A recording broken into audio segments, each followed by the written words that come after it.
Hello friends, ಎಲ್ಲರಿಗೂ ನಮಸ್ಕಾರಗಳು. ಸಂಗೀತ ಸೈಕಲ್ಗೆ ನಿಮ್ಮೆಲ್ಲರಿಗೂ ಸ್ವಾಗತ.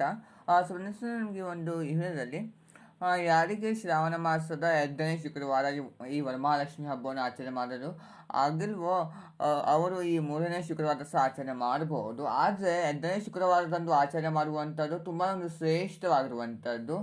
ಅದು ಪುಸ್ತಕದ ಒಂದು ಕಥೆಯಲ್ಲಿ ಶಿವ ಪಾರ್ವತಿಯ ಒಂದು ಸಂವಾದದಲ್ಲಿ ಸಹ ಅದೇ ರೀತಿಯೇ ಇರುವಂಥದ್ದು.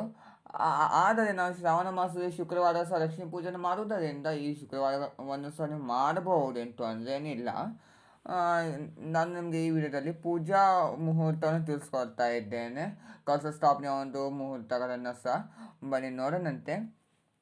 ನಾವು ಯಾವುದೇ ಪೂಜೆಗಳನ್ನು ಮಾಡಿರಲಿ, ಬ್ರಾಹ್ಮಿ ಮುಹೂರ್ತ ತುಂಬ ಒಂದು ಶ್ರೇಷ್ಠವಾಗಿರುವಂಥದ್ದು. ನಾವು ಬ್ರಾಹ್ಮಿ ಮುಹೂರ್ತದಲ್ಲಿ ಪೂಜೆ ಮಾಡಿಕೊಳ್ಳುವುದು ಒಳ್ಳೆಯದು. ಆ್ಯಕ್ಚುಲಿ ನಿಮಗೆ ಪೂಜೆ ಮಾಡಿಕೊಳ್ಳಲು ಆಗುವುದಿಲ್ಲ ಅಂದರೆ ಕಲಶ ಸ್ಥಾಪನೆ ಮಾಡಿ ಒಂದು ಕಾಮಾಕ್ಷಿ ಅಂದರೆ ಅಖಂಡ ದೀಪಾರಾಧನೆ ಒಂದು ಹಚ್ಚಿರಿ, ಅಷ್ಟೇ ಸಾಕು. ನಂತರದಲ್ಲಿ ನೀವು ಪೂಜೆಯನ್ನು ಮಾಡ್ಕೋಬಹುದು ನಿಧಾನವಾಗಿಯೇ.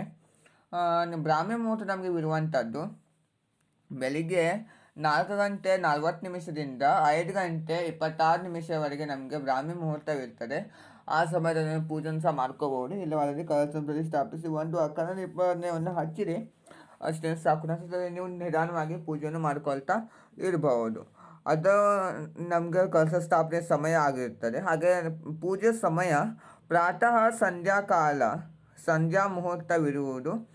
ಅದು ಪ್ರಾರಂಭವಾಗುವಂಥದ್ದು ಬೆಳಿಗ್ಗೆ 5:03 6:13 ನಮಗೆ ಅದು ಇರುತ್ತದೆ.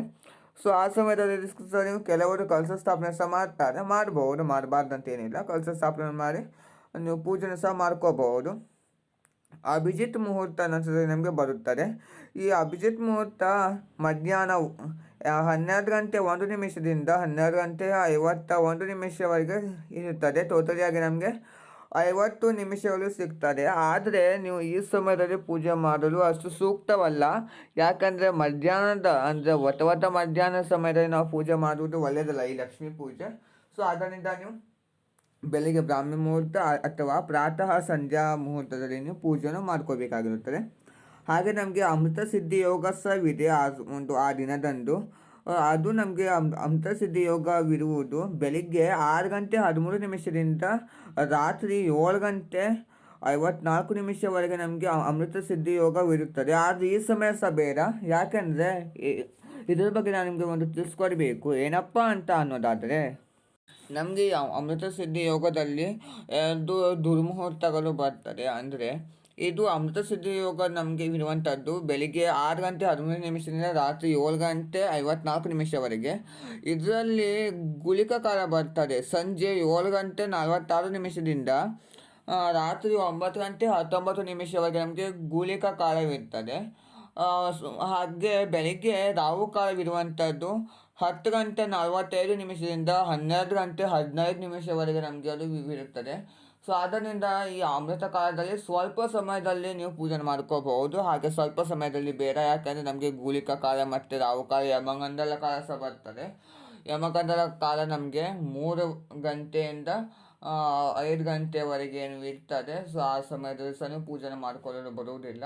ಸೊ ಅದರಿಂದ ಬೆಸ್ಟ್ ಅಂದರೆ ನೀವು ಬ್ರಾಹ್ಮಿ ಮುಹೂರ್ತ ಹಾಗೆ ಪ್ರಾತಃ ಸಂಧ್ಯಾ ಮುಹೂರ್ತದಲ್ಲಿ ನೀವು ಪೂಜೆಯನ್ನು ಮಾಡ್ಕೋಬಹುದು. ಹಾಗೆ ಸಂಜೆ ನಾವು ವೈಭವಲಕ್ಷ್ಮಿ ಪೂಜೆಯನ್ನು ಸಹ ಮಾಡ್ತೀವಿ ಕೆಲವರು. ಸಂಜೆ ಪೂಜಾ ಸಮಯವಿರುವಂಥದ್ದು ವೈಭವಲಕ್ಷ್ಮಿ ಪೂಜೆ, ಹಾಗೆ ಲಲಿತಾ ಸಹಸ್ರನಾಮ, ಲಕ್ಷ್ಮೀ ಸಹಸ್ರನಾಮ, ಕನಕದಾರ ಸ್ತೋತ್ರ, ಶ್ರೀ ಸೂಕ್ತ, ಶ್ರೀಶತಿ ನಾಮಾವಳಿ, ಅಷ್ಟಲಕ್ಷ್ಮಿ ಸ್ತೋತ್ರವನ್ನು ಸಹ ನಾವು ಓದ್ಕೋಬೇಕಾಗಿರೋದ್ರಿಂದ ಸಂಜೆ ಪೂಜಾ ಸಮಯ 6:42 ನಮಗೆ ಸೂರ್ಯಾಸ್ತವಿರ್ತದೆ. ಸೊ ನೀವು ಸೂರ್ಯಾಸ್ತ ಆಗಿದ ನಂತರದಲ್ಲಿ ನೀವು ಪೂಜೆ ಮಾಡ್ಕೋಬಹುದು. 6:43 7:53 ನೀವು ಪೂಜೆಯನ್ನು ಮಾಡ್ಕೋಬೇಕಾಗುತ್ತದೆ. 7:54 ನಮಗೆ ಈ ಗುಳಿಕ ಕಾಲ ಪ್ರಾರಂಭವಾಗ್ತದೆ. ನೋಡಿದ್ರೆ ಫ್ರೆಂಡ್ಸ್, ನಮಗೆ ಶ್ರಾವಣ ಮಾಸದ 3ನೇ ಶುಕ್ರವಾರ ವರಮಹಾಲಕ್ಷ್ಮಿ ಹಬ್ಬದ ಪೂಜಾ ಶುಭ ಮುಹೂರ್ತವನ್ನು ತಿಳಿಸ್ಕೊಟ್ಟಿದ್ದೇನೆ. ನಿಮಗೆ ಇಷ್ಟವಾದಲ್ಲಿ ಲೈಕ್ ಮಾಡಿ, ಶೇರ್ ಮಾಡಿ, ಕಮೆಂಟ್ ಮಾಡಿ. ಹಾಗೆ ಯಾವುದೇ ಕಾರಣಕ್ಕೂ ಪ್ಲೀಸ್ ಫ್ರೆಂಡ್ಸ್ ನನಗೊಂದು ಸಬ್ಸ್ಕ್ರೈಬ್ ಮಾಡೋದನ್ನು ಮರಿಬೇಡಿ. Thank you.